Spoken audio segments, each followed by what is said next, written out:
Ina lao mà đời được bố hỏi bà. Em đang. Bye bye. Bye bye.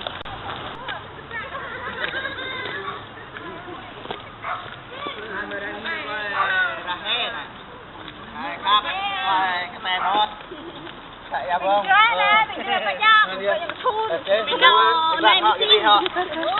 Mình đâu bỏ thịt dâu, nghe bà, nghe mẹ con mẹ ốc cái này là Này mi quên tôi này, tôi quên ăn tầm đó. đang ở bên kia lần quá.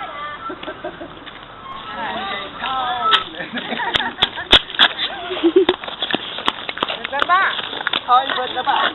Này mi đi quê, vợ ra hết này. Dạ nè. Nè, mìnhจะมีอยากข้ามที่ไหนมาเด้อแม่น่ะในยันเนยก็อยากข้ามเด็กเลยก็อ่ะเด็กเลยก็เย้า Đi sang vang tới đời. nhập được đấy nhập được Vài bữa đi.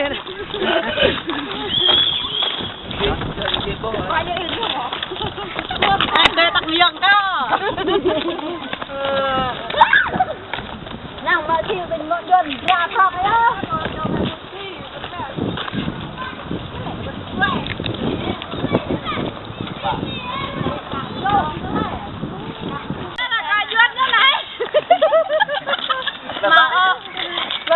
là ôn lần trước hả chứ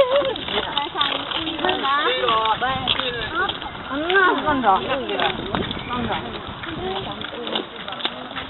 bởi cái chuyện anh cha cái hả ngồi ra mấy cái Thằng có nhút đấy. hôm nay là cái vụ thế à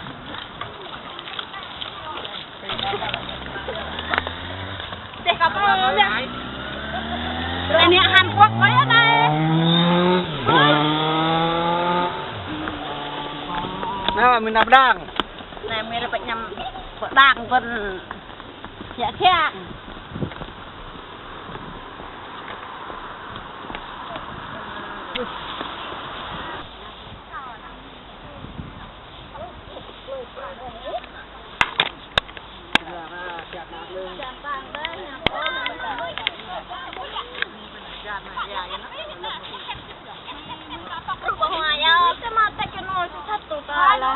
quay này là đi em đây mai là bạc nhầm bền tổ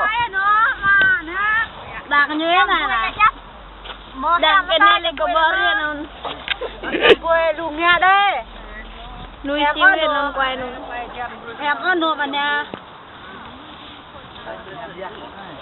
bạc này kia này là mình nó phải Ôi chèn đi.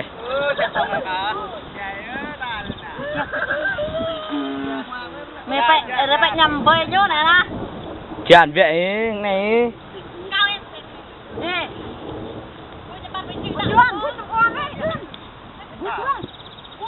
chuông tao tao cái bún cái bún này nó mày chặt đấy nè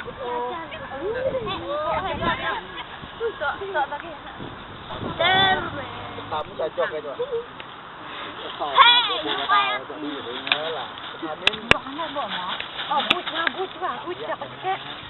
mẹ chăm lo cá ôi chăm còn mà chăm nó cá nó dọn chứ chăm nên tiền chăm nó cả Dạ này này dạ. Thái rồi. thái nhầm cá này nè chưa này anh nó dọn là ra rồi giờ tụi này đã không ngay nó như đục núi nuôi ông kia mà nuôi người khách dọn nó trên đường mà đây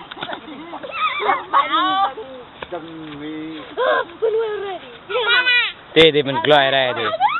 Bắt nó ở độ chân nó hết rồi. làm mà chân phải chân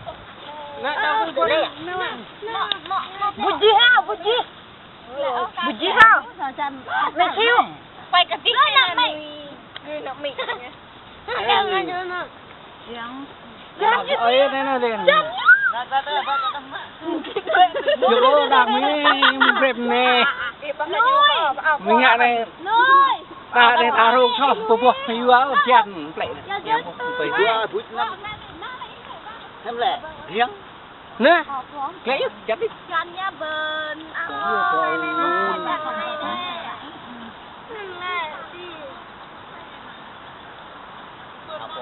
thì mình mới làm thì mà làm thì muốn ngồi ra quay nuôi thì ăn bù bọ xin nuôi ăn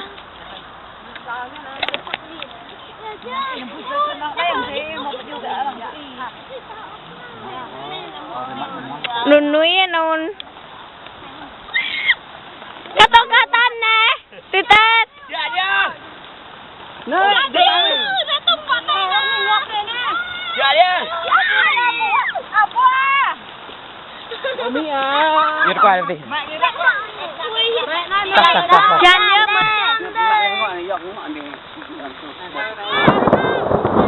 bảy mươi grum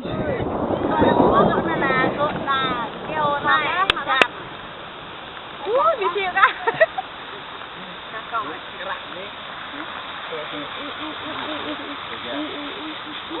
à tao nghe nè con mày chết cho nè đặt con nhá con làm chiều nè hết ra dạ đi đi ô lu đi à chứ lu à lu đây nghe nước này nhặt tôm để giặt bỏ bay này nè bỏ hơi ruộng ăn nó mình thập bát ta ruộng nhá ruộng thar này ruộng tây bát cay đi tăng vạc một thọ rồi bữa rồi vinh phơn rồi ngui rồi năng đa không biết là lôi dừa lôi em phơi li cặp bà rồi giặt bỏ như đôi mau get off rồi như nè nè bọn nó phơi bơi đi hai bà nuôi qua cũng thế nào vậy này là hồi thay trong thế này là còn lại ít thay lắm nó crap lên mà hai ô nuôi như lúc rồi tôm lên nè put lên đây tôi như cụ như thế cả nó đặt lại cái mình bạn mình lên là tự luôn sạc lý ắt hả chắc li ăn như này nó vậy à đi sang một mà làm cái này nè có ra bút chun mẹ lộ xa con này tôm này nằm bỏng ta cho hàng em cho mạ chun bà ta để máu tự này bịa đôi dựa lại nên là tệ hơn nhá này lại với cái này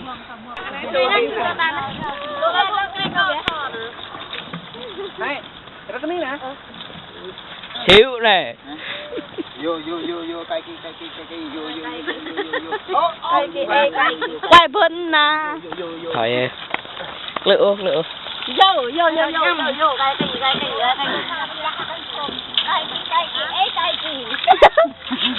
cái gì mà nè po thật này nó có ở trong phi mình bữa nay có làm câu lạo thầm bằng đây này nang mình có hình phơi này nè nhà mẹ đã hoang này mẹ đang phơi mà tụ vậy ya con vô này nang con tôi cô gì bọn tôi xe thôi